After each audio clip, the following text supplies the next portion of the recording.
Run It Studios is the home of the Run Radio podcast and runradio.net, a podcast and station about the relentless, resilient, and innovative types, inspiring strides in life, business, and beyond. Welcome back to the Run Radio podcast for Run It Studios. My name's Trina Wilcox, and my guest today is really what Run Radio is all about. Run It Studios, we talk about running things, literally and metaphorically. And so you are running a business, you're running your career the way you want to, and I'm excited to learn all about that. Welcome, Keisha McMillen with Liberated Creatives. Hi, thank you so much for having me. I'm excited to be here. Well, I'm glad that you're here because you're doing something that a lot of us only dream of and a lot of us are scared to do. And that is, letting go of something that we're doing or just putting the 9 to 5 on the back burner, or I guess not at the forefront, while we start living out something that we're really passionate about. So tell me how that was for you. Yeah, so kind of just to give you an idea of my background, I got my bachelor's degree from Drury University in 2018 with theater and arts administration. So growing up, I was always that performer, that entertainer. We would have, part like family gatherings, and I would always have like a performance scheduled for the event, and I wrote my younger sisters in as my backup dancers and kind of all those things. So I always grew up as a creative performing artist. When I graduated with my theater degree, I found myself really burnt out on theater. So I started to focus on arts administration, which, for people who don't know, it's kind of a fancy term of business management, specifically for the arts. So I always knew I wanted to work in the arts, but following my arts admin degree, I found myself working in nonprofits and really finding a way to use my skills and give back to my community. So for many years, my goal was to find ways to help elevate other artists and help them level up in their careers with just the skills and experiences I was gaining. But it got to a point where I was spending so much time helping other artists, and that truly is something I'm very passionate about. But I started to lose my own way as an artist. I was so focused on the business aspect that I forgot all about the creative things I used to love to do. So eventually, it got to a point where I received what I thought was going to be my dream job working for other nonprofits and organizations as an administrator.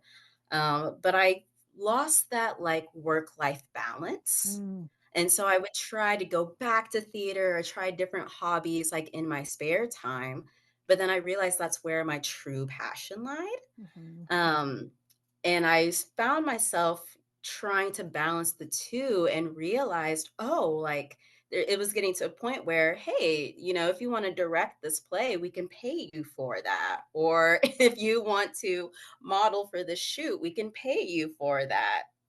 So the more I started to follow my passions, I started to realize, hey, I'm pretty good at these things. And now that I have this business mindset over the past 5 years, I can merge the two and I can find a way to have my passions become my paychecks. Yeah. And so now with Liberated Creatives, that's exactly what I'm trying to do with other artists is kind of use my life and experiences as a blueprint on how to turn your passions into paycheck and teach other artists that they don't have to use that starving artist model that we are Yes. all aware Yes. of. And there's actually a strategic way to start making a living with your art. So that's exactly what I'm trying to help other artists do and other individuals or groups who are just looking for a creative outlet or a creative flair or process with their other project or other endeavors and just moving forward with a holistic and artistic expression.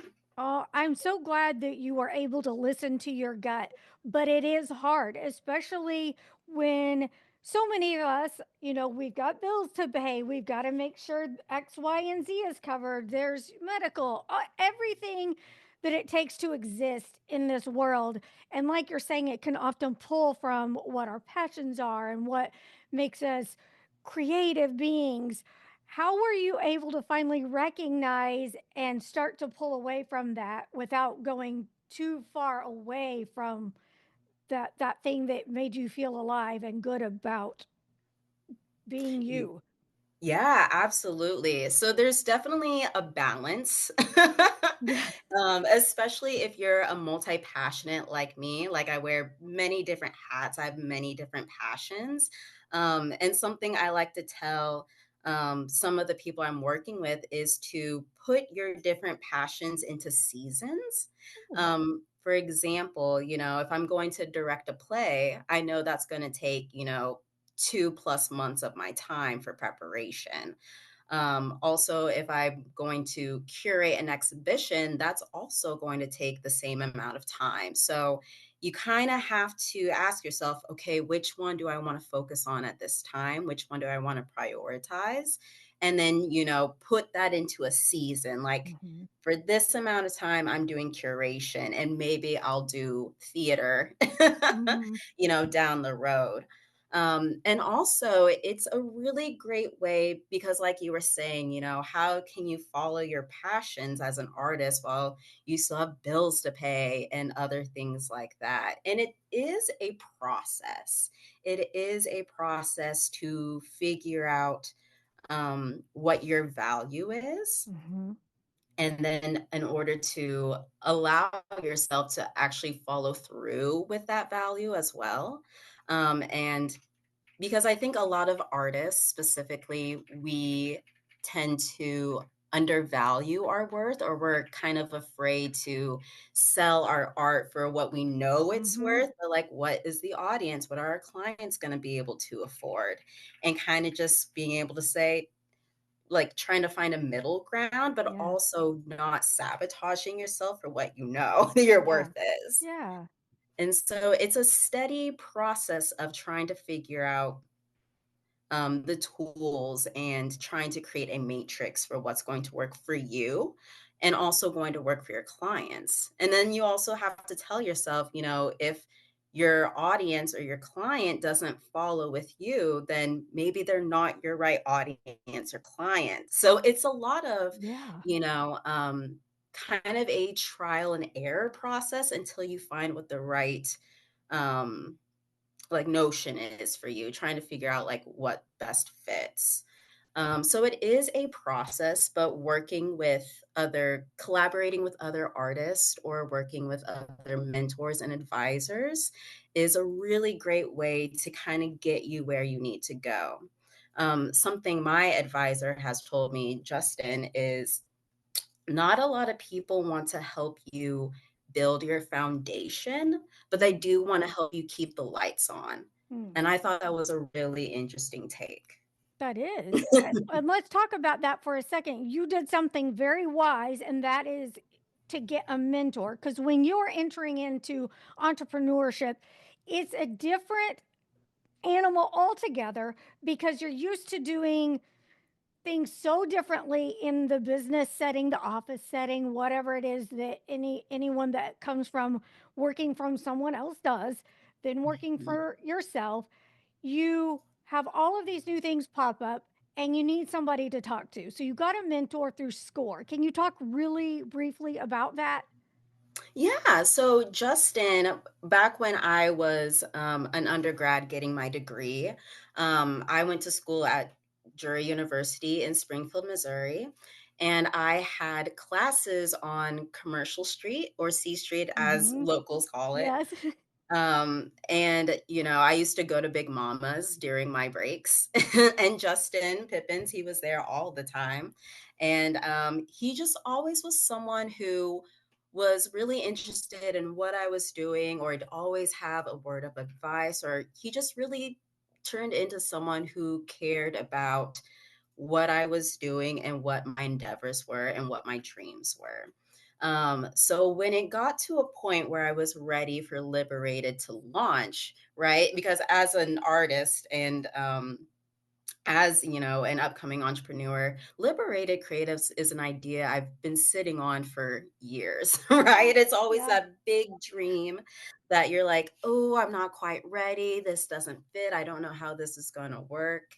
So it took time for me to be like, okay, it's either now or never.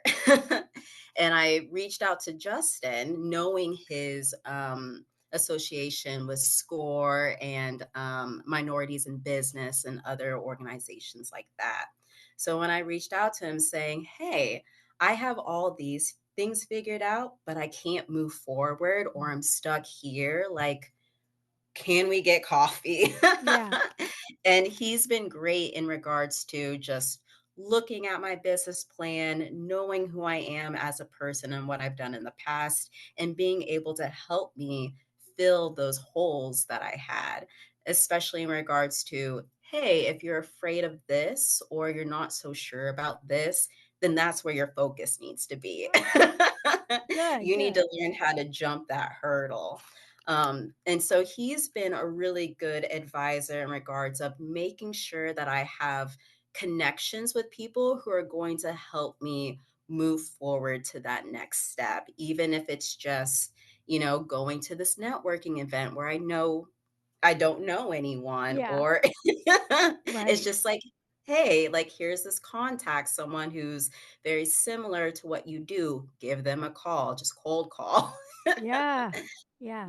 Certain things like that, especially for anyone who might be a little more introverted like me, like knowing the things that scare you or might be difficult for you and just doing them head on has Mhm. actually built my confidence surprisingly, where I'm just like, okay, like I can actually do this and it's not that scary. Yeah. So getting an advisor or mentor who can help you fill those holes or overcome those obstacles is extremely important in starting a new business. So, So let's get back to that advice he gave you that people will want to help you keep the lights on.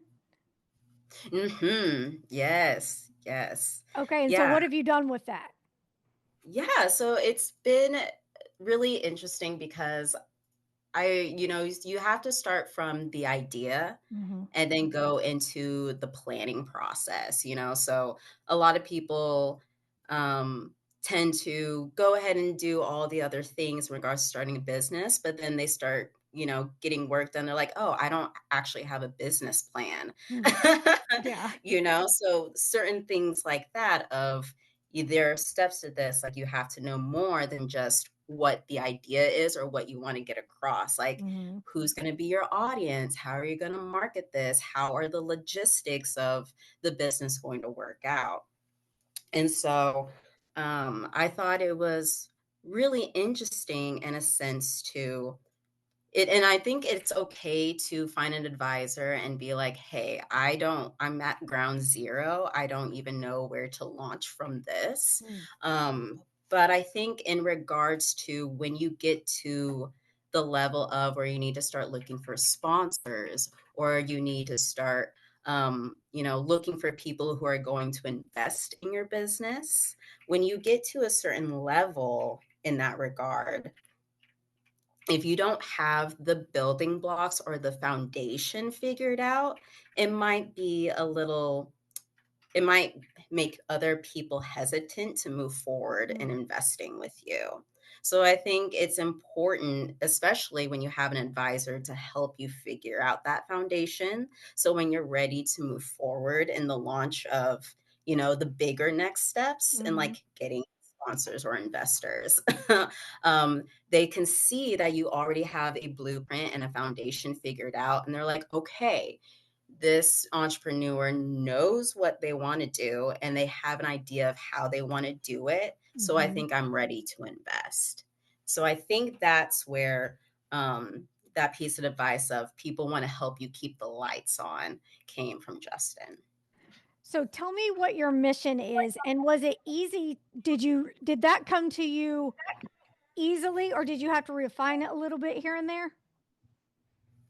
Yeah, so the mission for Liberated Creatives essentially is to offer groups and individuals um, like a way to empower people and communities through creative practices and artistic expression.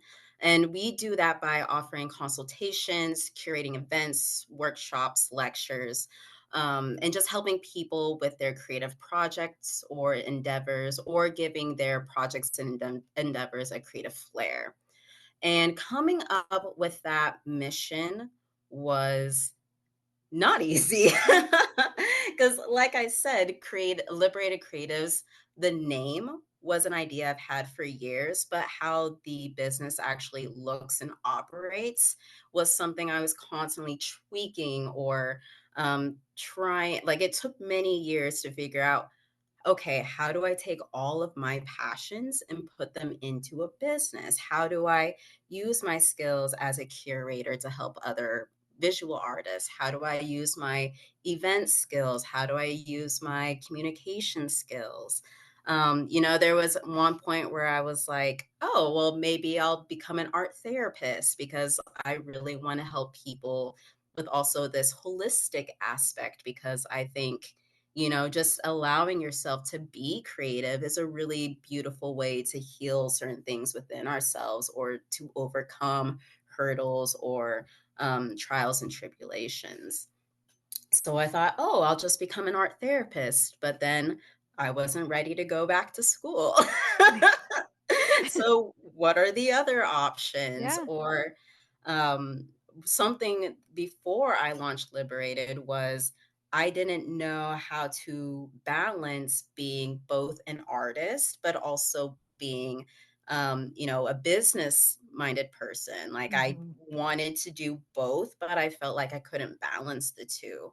So there was that issue of, you know, what can I offer through Liberated? Do I just offer like, hey, you can hire me to direct your shows or to curate your events or to model for you? Or do I want to focus more on the community aspect of, hey, what are your projects? What are the things you want to do? And how can I help you in the best way of, filling the holes that you need filled?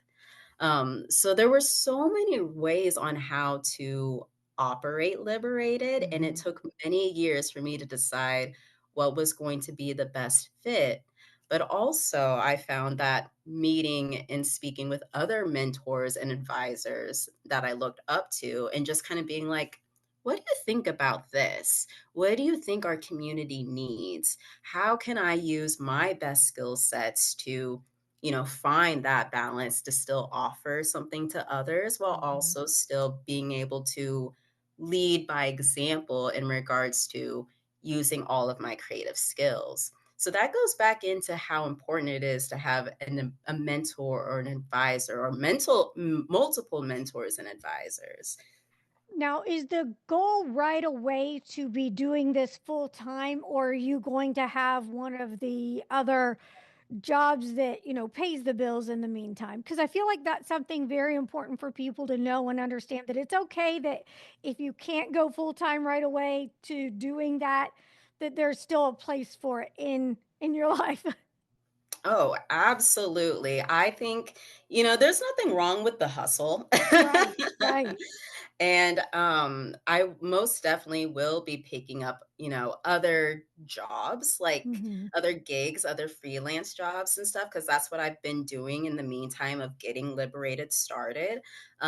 Because I think it's okay to have, a part-time job or a different gig or something that can then you can use that job to further invest into your business Hmm. before your business becomes full time, right? Because Right, as entrepreneurs, we eventually want to get to a point where our business is our full time job. But right. I think it's absolutely okay and wonderful to have these other opportunities that can feed into your business.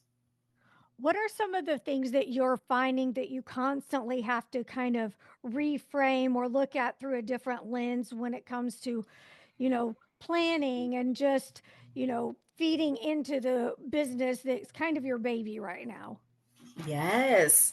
I think something that's really important that I started to recognize is you don't have to be a master or an all-time expert at something in order to still help people with it. You just have to be maybe one step ahead. Like I was presenting some things to an elementary class for career day, and something I was explaining is it's like a video game, right? Like you don't have to beat the entire video game. You just have to be one level up from whoever is helping you. So you might be on level 3 while your friend is on level 2. And even though you haven't beat the entire game, you know what it takes in order to beat level 2 to help your friend make it to level 3.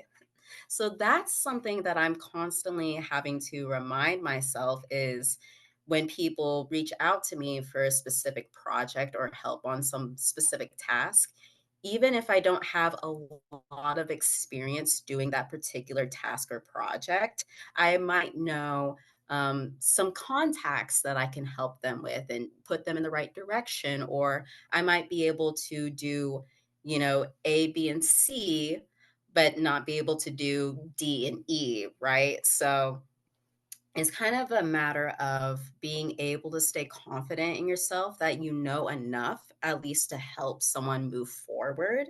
And you don't have to know everything in order to do that. What is something you need help with right now? How can the community be helping you make sure you execute this as your heart desires? Ooh, that's a great question.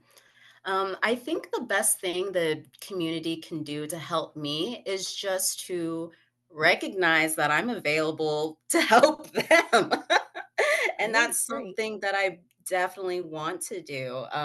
Wearing all these different hats at the end of the day, yes, it is a creative outlet for me. Yes, it fills my soul as an artist, but I'm very community oriented. I've always have been. Growing up as a little girl, I remember the first time I started to see a different path for myself working for like an arts in the park camp and being, oh, if I had something like this program as a little kid, I questioned how my life would have changed or how it would have been easier for me to make it to where I wanted to make it to. And so, um, moving forward with that, I always just wanted to find an easier path for people to achieve their goals. So at the end of the day, that's what's most important to me. So just spreading the word of Liberated and getting it out there and letting other people know that I'm here to help you move forward in your creative projects and your processes. So the best thing the community can do is just speak out. Let people know that I'm here and available and ready to help you. Okay, I know you said a website is to come. Is there any social media handles or anything else like that that we can go ahead and follow you on? Yes, Liberated, like I said, it's in its beginning stages, so still trying to push everything out in that regard. But Okay, moving forward, you can follow me, Keisha McMillen, on Instagram and Facebook. And then I have Liberated Creatives as my TikTok handle. So okay, I will be sharing content of me just launching Liberated in that regard. So okay. you guys can see the process until I'm ready to have the big public launch. Is there anything that you would like help with, like, for example, your website or anything like that? If someone else is maybe watching, listening, and they're like, I've got time to donate to a young entrepreneur, is there anything that you would have on a wish list? Ooh, absolutely. Yeah, I think just I'm also still looking for more advice and just anyone who's willing to invest or collaborate.